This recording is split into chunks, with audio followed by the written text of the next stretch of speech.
So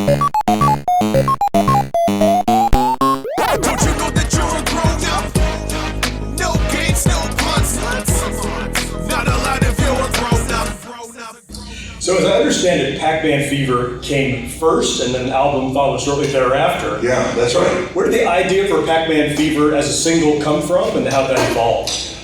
Okay, well, what happened was we were working on a particular jingle package and at a studio in Marietta, Georgia. And we noticed in the middle of the restaurant, there's this table. They didn't have the big game, they had a table game, the cocktail kind. Mm-hmm. And people were playing it and laying chords down, so we said, you know, hey, I'll play it. Well, we got hooked, like everybody else, and we were playing, and all of a sudden, playing Pac-Man became more important than doing this commercial. And so the next few nights, we were coming in there supposedly for dinner, but of course we would play the game and sit in there for 2 hours. So the idea for the song actually was, we thought, you know what, maybe if we do a song about this game, we can get some radio play around town and improve our jingle business, which is what we were thinking at the time. You know, we got thrown out of every record company in New York. I mean, they had no idea what Pac-Man was. They had no idea. These guys were in ivory towers, you know. Now, there's two stories as to why CBS Records took our song. What happened is the song had to be, was put out locally by our management firm and was played on Quixie here in town, 94Q, for the first time ever. And it was astounding, the reaction. There was tons and tons of people calling the station, said we want to buy this record. Now the other story is that one of the CBS executives took the song home with other songs, you know, just to listen to at home, and then his son heard it, and of course he knew about Pac-Man and went crazy over it, and so then they decided to buy it. But either way, after a week or so of just this tremendous reaction to the song, Columbia Records in New York said, hey, we gotta have this record. And so they bought it, and we had no album, it was just that song.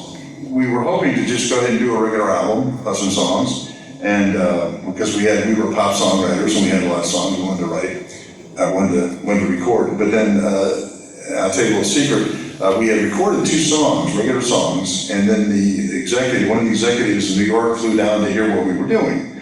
And he goes, no, we can't have this, we need game songs. We want game songs. So we said, well, it's not that we're opposed to that, it's just that, you know, they kind of pigeonhole us a little bit, but, you know, whatever you guys want. I mean, who's gonna tell CBS Records what to do, you know? You can do what they say. So we took 2 of the songs, it was Mousetrap and, Mousetrap and Going Berserk were actually 2 other songs.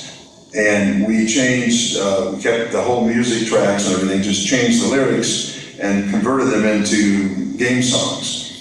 You have to remember back then, these games were all kind of new, and I mean, they were hot games, but you know, we didn't know what all there were, so we had to go out at night to an arcade and find a game that was popular, and you know, have somebody say, yeah, Donkey Kong, that's a cool game, you know, everybody's hot. So, okay, how do you play that? So we'd find somebody who knew how to play it, and so we'd come back and took notes and come back, and then we'd sit up all night and write this song.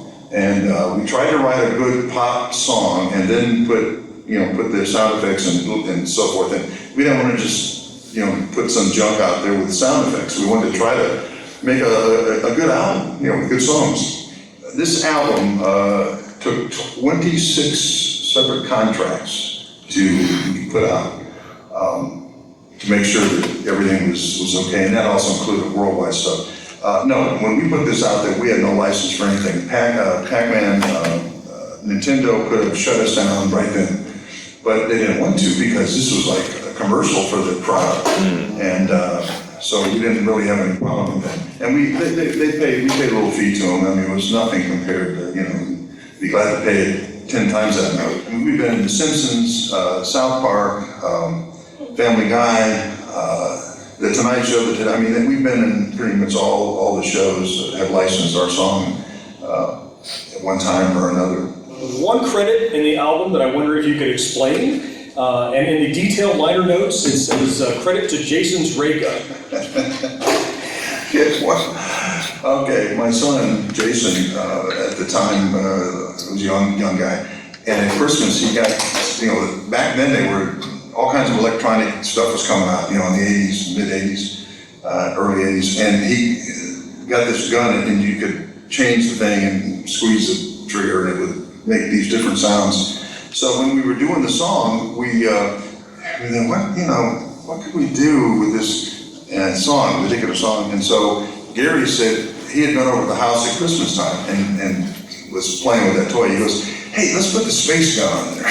And I said, "Are you serious?" He goes, "Yeah." So we got the space gun and put it on the song. And people have asked about that, and I wish we could save the space gun.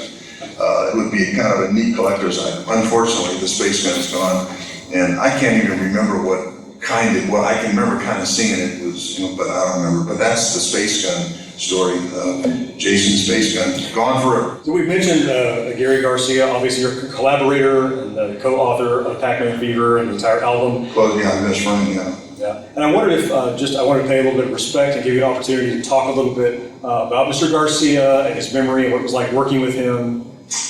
Well, Gary was a very close friend, like a brother. He and I, it's like whether if you're in the service and you go through a war or whatever, you had this relationship with people or close friends. And it was, being in the record business was a war. I mean, it was really tough, the competition. But what we went through, the ups and downs and everything, we were very close, very, very close.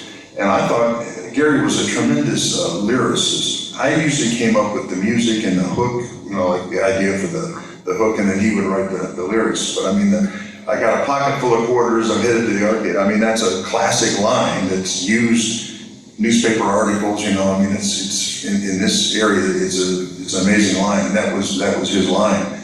He was a tremendous talent, he was a great friend. We loved each other like brothers, and it was difficult when I lost him. An incredible singer and musician and writer, and when he and I would work together, it was like whatever I lacked, he had, and vice versa. When he put us together, magic would happen in the studio, and so it's been difficult without his friendship with him, but I love him, he knows it, he's up there. My understanding is he often interjected some unplanned or unscripted elements into some of the songs, and one of my favorite songs from Ode to Froggy's Lament is there's a line in there that I think was ad-libbed, "Pluck your magic twanger, Froggy," which is kind of off the cuff. Can you tell us a little about what that's about? Does anybody know what "Pluck Your Magic Twanger, Froggy" is about? Anybody in this room? There was, I'm going to show my age, our age. There was a show back in the 50s, late 50s, early 60s, and there was a guy named Jingles. They called himself, he was this cowboy character, and it was some kind of a kid's show. And on the show, they had this different characters. They had this old clock thing, grandfather clock, and they had this frog that would come out of this clock. I don't know who thought this up, but he would come out with a puff of smoke, and he would talk like this, and he would irritate this Jingles character guy that was the host of the show, and they would go back and forth. And Jingles would go, "Pluck your magic twanger, Froggy," and then he would appear, And so we're doing the song, and, as Gary just happened to think of that, and he just threw it in there, and people have asked forever, like, what in the H is that? But that's the "Pluck Your Magic Twanger." Okay. And in 2012, I was really amazed, stunned, and surprised to see an original Bucker Garcia tune called "Wreck It, Wreck It, Ralph" that sounded amazingly like the original work from '82. How did that come about? I get a phone call one day. This gentleman on the phone, Tommy Duval, should have Tommy Duval on the phone here at Disney. He'd like to speak to you. And I said, okay. So he comes on and he identifies himself, and we talk a little bit. He says, "We got this movie called Wreck It Ralph that's going to come out.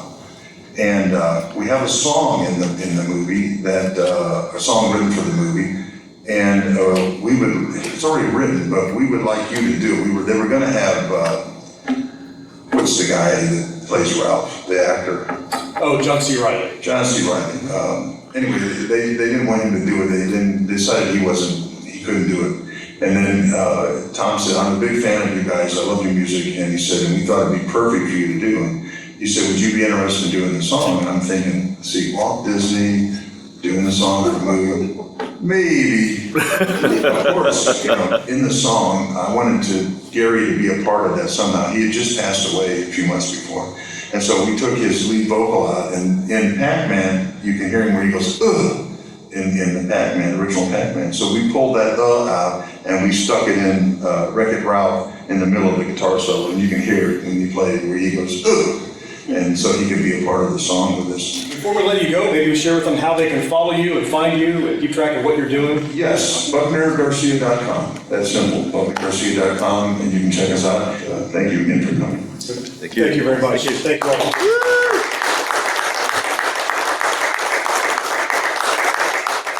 Gen X Grown Up is dedicated to bringing you new Generation X inspired videos every week. Here are a couple more you can watch right now, but for even more, subscribe and enable those notifications. And if you love what we do, we invite you to support us over on Patreon. And of course, your feedback in the comments and a quick thumbs up are always appreciated.